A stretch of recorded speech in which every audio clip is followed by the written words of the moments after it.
2013년 5월 12일 어버이 주일에 하나님 주시는 말씀은 사무엘하 18장 31절에서 33절입니다. 구약 성경 493쪽입니다. 구약 493쪽 사무엘하 18장 31절에서 33절 말씀을 봉독에 올리겠습니다. 구스 사람이 이르러 말하되 내 주 왕께 아랠 소식이 있나이다. 여호와께서 오늘 왕을 대적하던 모든 원수를 갚으셨나이다 하니 왕이 구스 사람에게 묻되 젊은 압살롬은 잘 있느냐? 구스 사람이 대답하되 내 주 왕의 원수와 일어나서 왕을 대적하는 자들은 다 그 청년과 같이 되기를 원하나이다 하니 왕의 마음이 심히 아파 문 위층으로 올라가서 우니라. 그가 올라갈 때에 말하기를 내 아들 압살롬아, 내 아들 압살롬아, 차라리 내가 너를 대신하여 죽었다면 압살롬 내 아들아 하였더라. 아멘.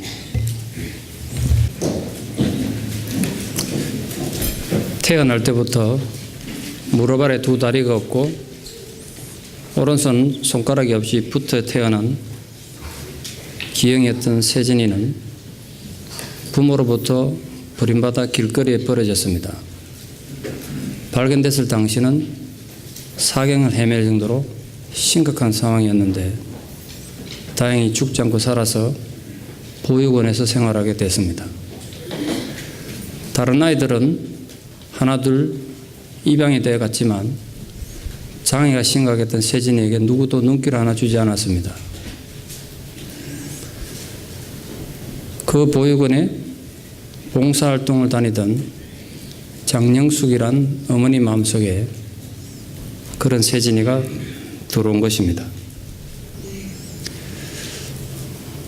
이미 딸 하나를 둔 어머니였던 장영숙 씨가 심각한 장애를 가진 세진이를 입양하려고 했을 때 당연한 일이겠습니다만 남편이 아주 거세게 반대했습니다.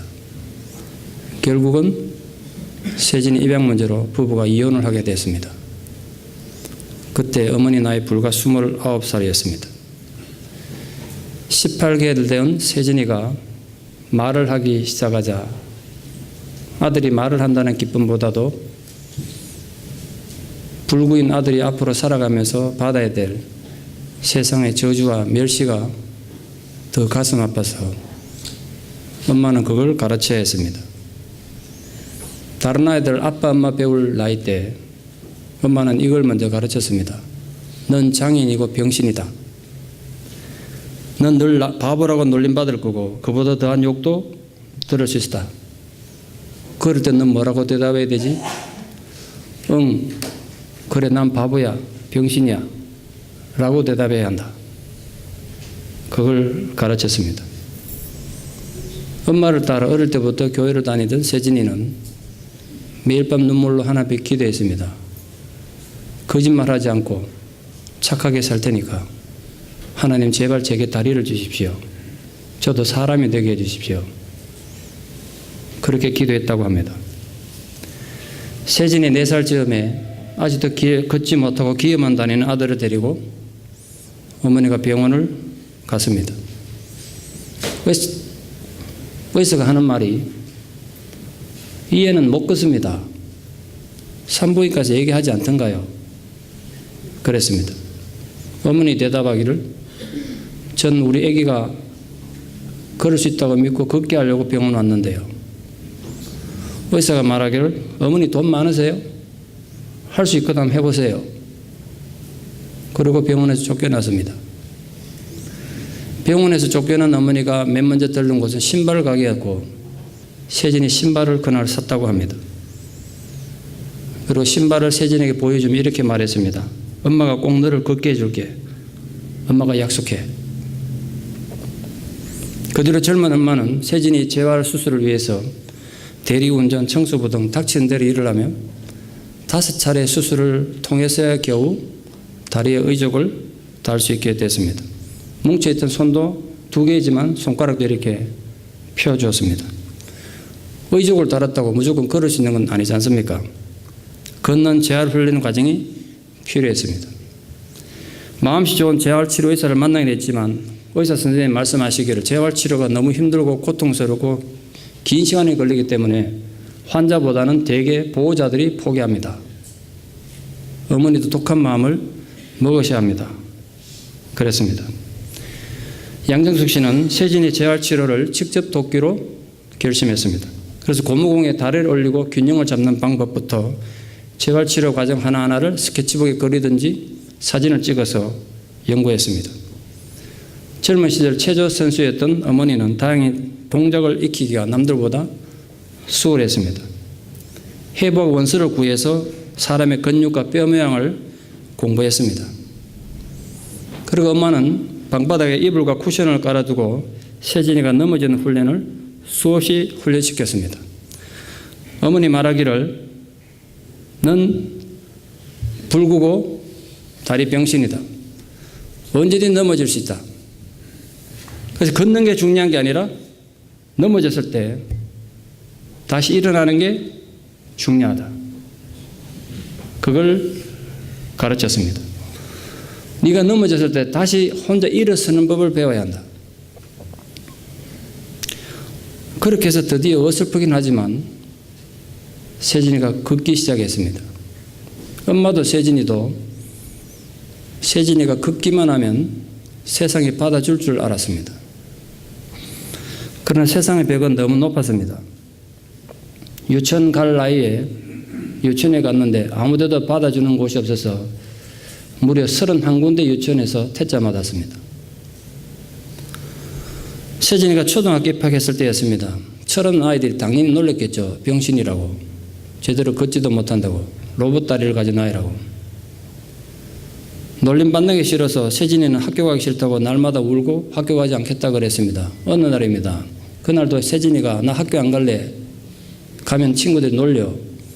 그때 엄마가 이렇게 말했습니다. 어쩌면 오늘은 다를지도 몰라. 오늘은 다를지도 몰라. 그러니까 학교가 그 떠미를 보냈습니다. 그런데 그날 6학년 형들이 세진이를 화장실로 데려가서 로봇 다리라고 망치로 다리를 부셔버렸습니다. 그날 세진이는 학교에서 집까지 피를 흘리며 기어가야 했습니다. 아들의 그 모습을 본 엄마는 피가 거꾸로 솟구치는 분노를 느끼며 학교로 달려갔습니다.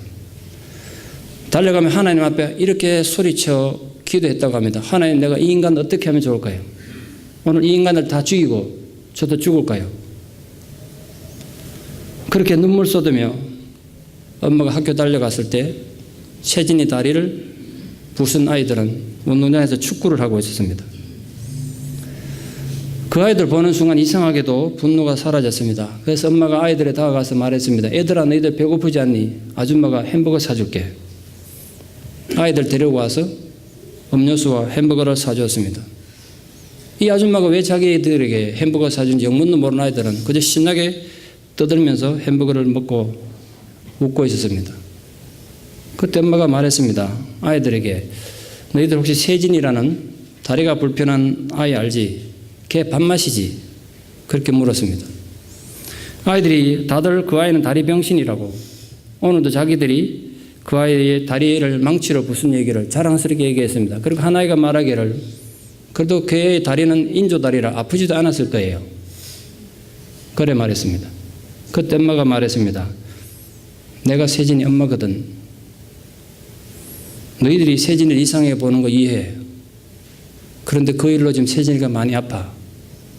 내가 한 가지만 부탁할게. 내일 혹시 학교 가거든 세진이 보고 어제 미안했다고 한마디만 해줄 수 있겠니? 그럼 앞으로 세진이가 살아가는데 큰 힘이 될 것 같아. 아이들은 이제 누구도 떠들지 못했습니다. 다음날 세진이가 학교 갔을 때 6학년 형들은 지나가는 말로 그냥 퉁명스럽게지만 어제 미안해서 라고 한마디들 했습니다. 그게 세진에게는 굉장히 고맙게 생각되었습니다. 비록 인조 다리를 달긴 했지만 걸을 수 있다는 감사함에 8살 된 세진이는 마라톤을 완주했고 9살에 로키 산맥 등정에 성공했습니다. 엄마는 세진이 재활치료를 위해서 수영을 가르치기 시작했습니다. 엄마가 아주 혹독하게 수영을 가르친 이유는 다리 병신이라고 해서 절대로 집에만 혼자 가둬놓고 살도록 하지 않겠다는 결심 때문이었습니다. 세진이는 물속에서는 무한한 자유를 느꼈습니다. 물에서는 다리 없는 게 장애가 되지 않았기 때문에 마치 하늘을 나는 것 같은 자유로움을 느꼈습니다. 그러나 두 다리가 없는 장애아이를 받아주는 수영장이 없었습니다. 여기저기서 늘 쫓겨나고 전염병도 아닌데 단지 다리가 없다는 불구자가 물에 들어갔다는 이유로 물을 소독하라 그래서 수영장 전체를 소독해 했던 적도 있습니다. 엄마가 6시간 걸려서 수영장을 아들이 그 물에 한번 들어갔다고 혼자서 6시간 소독을 해야 했다고 합니다. 그렇게 이 수영장, 저 수영장 돌아다니며 어려움을 겪었습니다만 다행히 그런 세진이를 이해하고 받아준 코치를 만나서 원래 17살인 세진이는 대한민국 국가대표 수영선수가 됐고 대학생이 됐습니다. 어쩌면 짙은 흑암 속에서 생명도 없는 나무둥지처럼 무의미한 생을 살았을 한 핏덩이가 양어머니긴 하지만 그 엄마의 희생으로 인해 삶의 빛을 발견한 것입니다. 오늘은 마더스데이고 우리 교회는 어버이 주일로 지키는 날입니다. 오늘 한 아이에게 빛이 되어 주었던 어머니의 희생과 사랑을 나누는 것으로 어버이 주일 설교를 시작합니다. 어버이날은 자녀가 부모님 은혜를 생각하고 그 은혜를 되새기는 날입니다. 그리고 과거를 다지는 날이죠. 참으로 아름다운 마음이고 귀한 마음입니다. 그런데 문제는 그게 생각만으로 되는 게 아니라는 데 문제가 있습니다. 인간은 남의 은혜를 정말 바로 깨닫는다는 게 쉬운 문제가 절대로 아닙니다. 지나가는 남모르는 사람에게 받은 냉수 한 그릇의 친절은 고맙게 생각할지 모르겠습니다만 자식이 부모님 은혜를 정말 깨닫고 그 은혜에 감사한다는 건 결코 쉬운 일이 아닙니다. 자식을 낳았으면 길러주고 인생을 책임져 줘야지 엄마 아빠가 내게 해준 게 뭔데요? 라고 원망하기 쉬워도 부모님 은혜를 깨닫는다는 건 구호를 외친다고 되는 것도 아니고 어버이날 카네이션 한 송이로 해결될 문제도 아닌 것 같습니다. 언젠가 TV에 PD수첩이라는 프로그램에 소개된 내용입니다. 고등학교 2학년 다니는 아들이 뒤늦게 기타를 배운다고 공부는 안 하고 하루 종일 방에서 기타만 건드리고 있습니다. 지금 내년에 수능 쳐야 되는데 1분 1초 학교에서 공부해도 시원찮을 판에 그러니까 아버지 속이 얼마나 타겠습니까? 타일러도 보고 별을 얘기해도 안 들으니까 어느 날 아버지가 퉁소를 배운다고 거실에 앉아서 퉁소를 불기 시작했습니다. 아버지는 거실에서 퉁소 불고 아들은 지방에서 기타 치고 그게 몇 달간 계속된 겁니다. 그렇게라도 해서 그 아들이 아빠 마음이 참 힘들겠구나. 내가 공부해야 되겠구나. 그걸 깨닫기를 바랬습니다. 그러다 아들은 아버지의 그런 마음이 전혀 신경 쓰지 않았습니다. 그런 어느 날 아들이 학교에서 친구들과 담배를 피우다 선생님들에게 발각돼 가지고 운동장에서 벌을 쓰고 있다는 걸 우연히 알게 됐습니다. 그래서 아버지가 친구들과 함께 벌 쓰고 있는 아들 뒤로 가가지고 조용히 얘기했습니다. 아버지 왔다. 그리고 그 아들 뒤에 서서 같이 벌을 쓰는 겁니다. 3일이 지났습니다. 처음에는 모르던 선생님들 알고는 굉장히 당황되지 않았겠습니까? 그 아버지가 학교에 무슨 항의를 하는 줄 알고 왜 우리 자식 벌 세우냐 항의하는 줄 알고 선생님이 찾아가서 아버님 좀 돌아가시면 좋겠다고 했습니다. 그때 아버지 이렇게 말씀하셨습니다. 제가 지금 자식을 잘못 키운 죄로 벌 쓰고 있으니까 그냥 두시면 좋겠다고. 그 얘기를 전해들은 교장 선생님과 다른 선생님들이 그 아버지 마음을 이해하고 아들의 벌을 줄여주어서 더 이상 아버지가 아들과 함께 벌을 쓰지 않아도 되게 됐습니다. 이게 이제 뉴스에 보도된 겁니다. 기자가 찾아가서 아이들 인터뷰한 내용이 TV에 나왔는데 아이들이 이렇게 말했습니다. 그런 아버지를 둔 친구가 부럽습니다.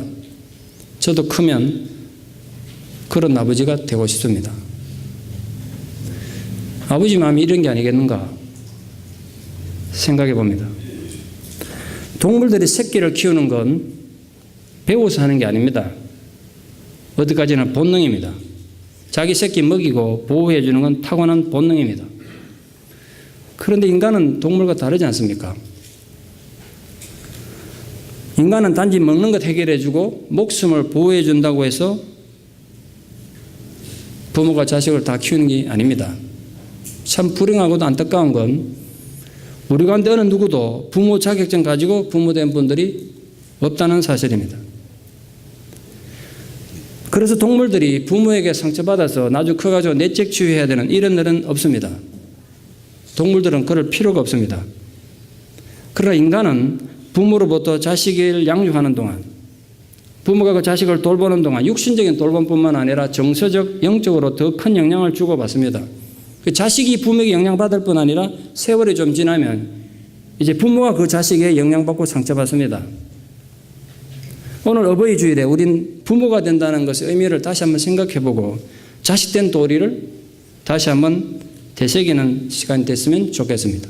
오늘 읽은 본문은 통일 이스라엘의 초대 왕이었던 다윗 시대의 사건을 다루고 있습니다.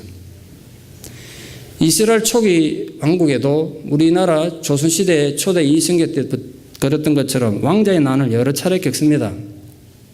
그 중에 가장 비참했던 사건이 다윗이 누구보다 아끼고 사랑했던 아들 왕자 압살롬이 반란을 일으킨 것입니다. 아버지 죽이고 아들이 왕 되겠다고 반란을 일으킨 겁니다. 오늘 본문은 그 압살롬의 반란이 평정되고 난 직후의 일을 다루고 있습니다. 아들의 반란군에 쫓겨서 비참하게 도망쳐야 했던 다윗이 피난지에서 전령을 통해 전쟁의 결과를 듣게 됩니다. 그런데 오늘 다윗이 먼저 물은 건 전쟁을 이겼냐 졌냐 이게 아니었습니다. 역적이고 배은망덕한 아들 압살롬의 안부가 우선이었습니다. 제가 그거 보고 생각했습니다. 아무리 못된 짓을 해도 부모에겐 자식은 자식일 뿐입니다. 자식이 아무리 몹쓸 짓을 해도 그 자식이 행복하기를 원하지 그 자식을 원수 삼아서 자식이 불행하기를 원치 않는 것, 그게 천륜 아니겠습니까? 부모의 마음 다 같은 거겠죠. 자식이 허물을 남들처럼 그저 비난만 하고 있을 수 없는 게 부모 마음 아니겠습니까? 아버지는 왕을 죽이고 나라를 빼앗으려고 반란을 일으켰다. 어떻게 보면 역적이지 않습니까? 그 역적인 압살롬이 죽었다고 하자 다윗이 야 이제 내가 다리 편히 뻗고 잠자게 됐구나. 그렇게 기뻐한 게 아니라 그 아들 죽음 앞에 그 역적의 죽음 앞에 통곡하고 있습니다. 본문에 다윗이 마음이 아파라고 이렇게 번역되어 있습니다만 그 히브리어로 라가즈라고 그러는데 라가즈 그 원래 뜻이 심장이 찢어지는 심장이 깨지는 극심한 고통을 의미합니다. 심장을 도려내 극심한 비탄의 심정으로 다윗이 울었다는 겁니다. 아들 압살롬은 죽는 순간까지도 아버지 다윗의 마음을 이해하지 못했던 겁니다. 생각해보면 그런 비극도 없습니다. 한번 생각해 보세요. 아버지는 아버지 죽이고 자기가 왕이 되겠다고 반란을 일으킨 죽은 아들을 망정, 그 배은망덕한 역적인 아들을 망정, 그 아들 죽었다고 가슴 쥐어뜯으며 통곡하고 아파하는데 아들은 그런 아버지 등 뒤에 칼을 꽂은 겁니다. 압살롬이 반역을 일으켰을 때 다윗이 어떤 상황이었는지를 좀 알 필요가 있습니다. 사무엘하 15장 30절 딱 한 절에 기록됐는데 한 절에 이렇게 비참한 상황이 기록되어 있습니다.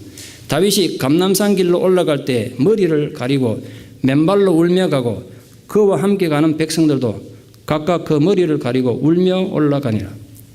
다윗이 잠을 자다가 반란군을 맞닥뜨렸기 때문에 신발 신을 시간조차 없어서 맨발로 도망갔고 백성들 보기 얼마나 창피하고 자기들 부하 보기 신하들 보기 얼마나 창피하겠습니까? 그래 얼굴을 가렸어요. 머리카락으로. 백성들이 욕하지 않았겠습니까? 당신이 왕이라고 거들먹거릴 게 아니라 당신 자식부터 잘 키우라고 욕하지 않았겠습니까? 세상 볼 면목이 없어서 얼굴을 가리며 그렇게 울며 올라갔다는 거예요.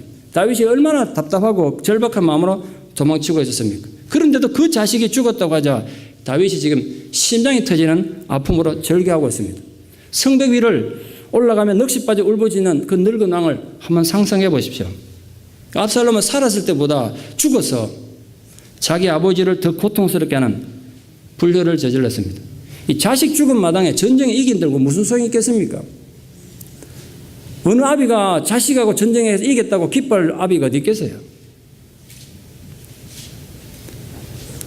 다윗은 힘들게 싸워 이긴 전쟁의 성전보를 듣고 외칩니다. 차라리 내가 너 대신 죽었더라면.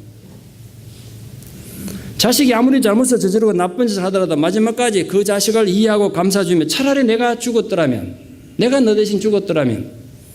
그렇게 애틋한 심정으로 살아가시는 그분들이 우리 아버지, 어머니들이십니다. 그 모든 아버지, 어머님들을 주님 이름으로 이날 좀 위로하고 싶습니다. 자식이 아무리 못된 짓을 해도 부모의 사랑은 언제나 그것을 앞서는 법이기 때문에 그렇습니다. 세상 모든 사람들 손가락질하고 비난해도 또 저주할지라도 부모된 마음은 차라리 내가 너 대신 죽었더라면 그런 애틋한 마음으로 가득 차 있습니다. 자식은 부모를 잊어도 부모는 어떠한 경우에도 자신이 아버지, 어머니라는 사실을 결코 잊지 못하기 때문에 그렇습니다. 그래서 우리가 생명이 계속되는 한 모든 아버지, 어머니들은 가장 방탕한 자식이라도 또 용서하고 또 품을 수밖에 없게 되는 겁니다. 그 부모님의 무조건적인 사랑은 자식이 불효한다고 해서 끊어지는 법이 없습니다. 그러나 여러분 아시죠? 압살롬 같은 자식을 둔 부모의 절망이 어떤지 자식들은 죽어도 모릅니다. 죽어도 대선화도 몰라.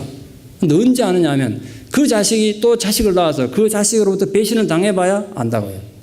아, 그때 우리 아버지가, 우리 어머니가 정말 마음이 아프고 힘들었겠구나. 나 때문에 힘들었겠구나. 그때 깨닫는 거죠. 몇 년 전에 아버지라는 소설이 많은 사람들 신금 올렸습니다. 저도 수년 전에 읽어봤습니다만 그 소설이 무려 100만 부 이상 팔렸습니다. 그 기념으로 아버지에게 편지 쓰기 하는 공모전이 있었습니다. 그 공모전에서 대상을 받은 김경련이라는 젊은 여자분의 편지를 제가 읽어보고 참 생각 많이 했습니다. 그 읽어보고 이게 뭐 동화도 아니고 소설도 아니고 실제 사건인데 야, 부모의 마음이 이런 거고 자식은 또 이렇게 잔인할 수 있구나. 또 그걸 용납하고 받아들이는 부모 마음이 정말 대단하구나. 제가 뜨겁게 눈물도 흘려보고 감동받았던 적이 있습니다. 요약하면 사건의 내용은 이런 겁니다. 원래는 건강하고 참 멋있게 남들처럼 미남으로 잘생겼던 아버지가 너무 자식들을 위해 고생하느라 허리가 굽어서 곱추가 됐습니다. 그런데 그 아버지 고생으로 대학까지 졸업해서 좋은 직장을 다니던 딸은 서울 가서 사랑하는 사람 만나 결혼을 하게 됐습니다.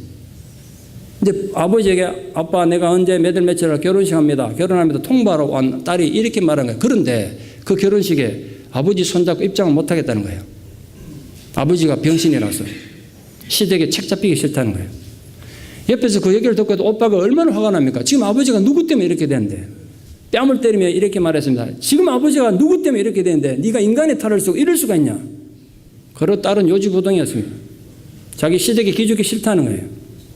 그때 아버지 이렇게 말씀하셨습니다. 어차피 내가 몸이 아파 그 먼 길 못 간다. 내가 이 몸을 어떻게 차 타고 거기까지 가냐. 난 괜찮으니까 편하게 해주라고 딸을 두둔했습니다. 결혼식 날 무정한 딸은 큰아버지 손을 붙잡고 결혼식장에 입장했습니다. 당연히 시댁에서는 그 큰아버지가 딸의 아버지인 줄 알았겠죠. 한번 생각해 보십시오. 외동딸이 시집 가는 날 사위 얼굴 한번 본 적 없는데 그 아버지는 외롭게 골방에 누워서 어떤 마음이 있겠는가? 사위 얼굴 보고 싶지 않겠습니까? 어떻게 생긴 사람인지. 그 아버지 마음 우리 다 이해하기 어렵죠. 어찌 보면 참 괘씸하고 스스한 딸입니다만 압살롬 같은 반역하는 딸입니다만 그런데 그 딸이 결혼한 지 몇 달 뒤에 임신해서 입덧 때문에 고생한다는 소리를 듣고 아버지는 경북 성주에서 경기도 성남까지 힘든 몸을 이끌고 처음으로 딸 집을 간 겁니다. 딸이 좋아하는 청국장과 겉절이를 준비해서 간 겁니다. 결혼식 때 보지 못했던 사위 얼굴도 궁금하고 몇 달 동안 얼굴도 못 본 딸이 얼마나 보고 싶었겠습니까? 그러나 딸의 행복을 위해서 그 시댁에 갈 수가 없어서 결국 아버지는 그 앞에서 문 앞에서 발을 돌려서 이웃 가게 가서 청국장과 겉절이 맡기면서 저 집에 아무개가 나오면 좀 전해주라고. 그리고 거기서 발길을 돌려야 했습니다.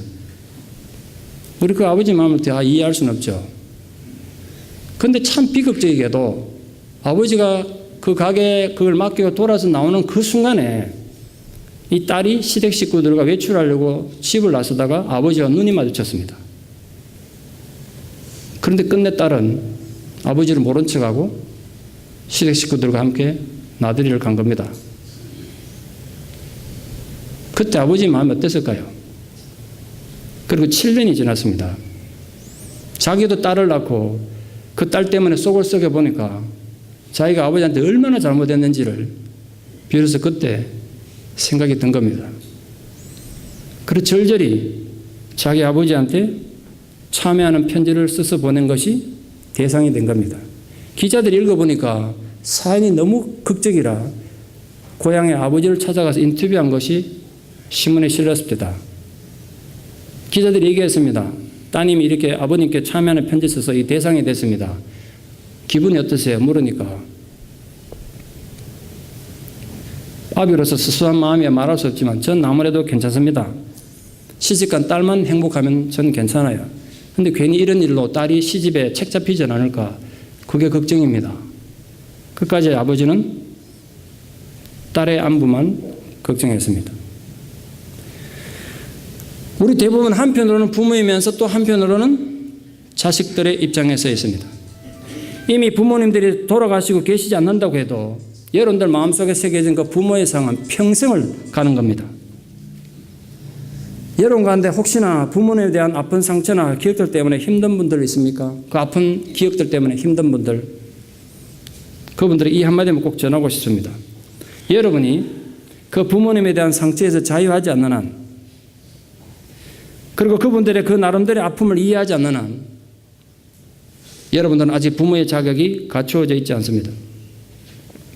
집안에 피아노 사다 둔다고 저절로 피아노 칠 수 있다고 생각하는 건 얼마나 어리석은 우스운 생각입니까? 마찬가지로 시집 장가 가가지고 애만 낳는다고 저절로 아버지 되고 엄마가 된다고 생각하는 건 정말 웃기는 일이에요. 자식을 낳는다고 저절로 부모가 되는 건 아니에요. 동물적인 의미가 됐을 뿐이지 부모는 그래 되는 게 아니에요. 우리에게 있어서 어버이 주일의 의미는 그러므로 단지 자식들에게 효도만 강요하는 날이 아니라 자식으로서 부모의 아픔을 이해하는 날이 먼저 되기를 바랍니다. 그리고 전 1년에 하루 있는 어버이날, 자식이 부모에게 효도를 생각하는 날도 돼야 되겠습니다만 부모로서 우리들이 자식들 앞에 어떤 부모가 되어야 될 것인가를 생각하는 날이 됐으면 좋겠습니다. 내가 어떤 부모로 자식들 앞에 설 것인가.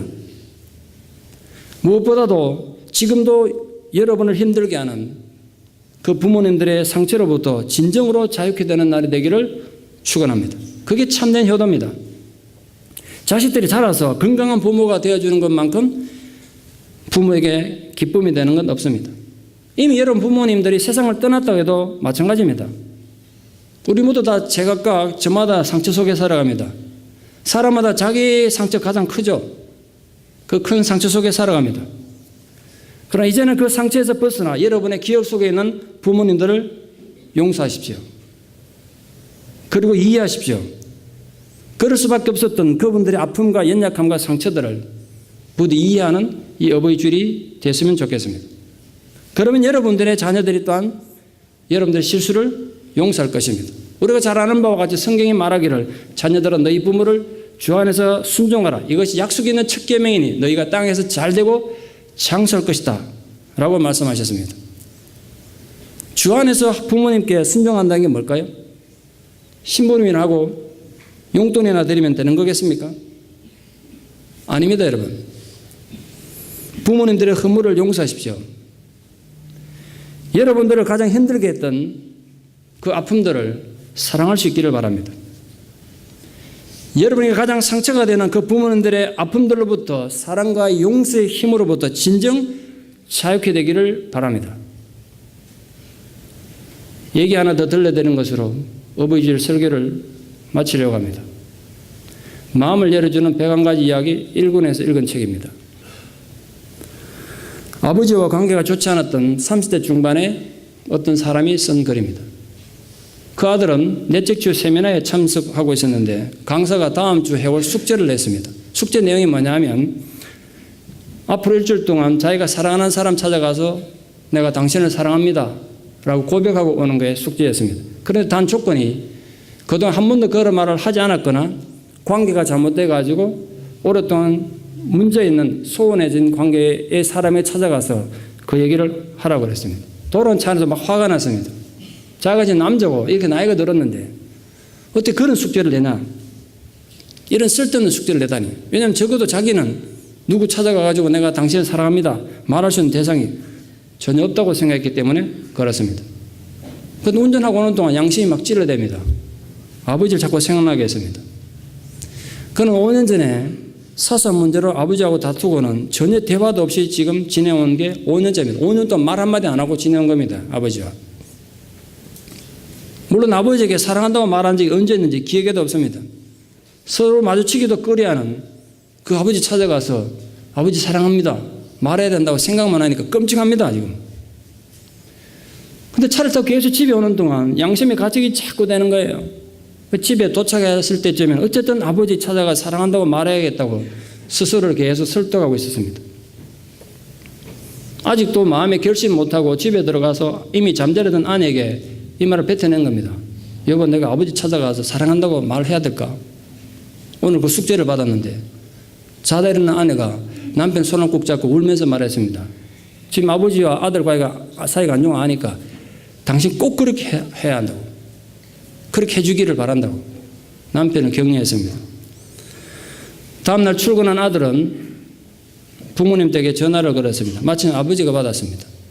아들이 말하기를 아버지 오늘 오후 퇴근 때 집에 잠깐 들러도 되겠습니까? 제가 드릴 말이 있습니다. 아버지가 아주 언짢다는 듯이 뭐 때문에 그러냐? 라고 되물으셨습니다. 아들은 오래 시간을 뺏지 않겠다고 설득한 뒤에야 겨우 승낙을 받았습니다.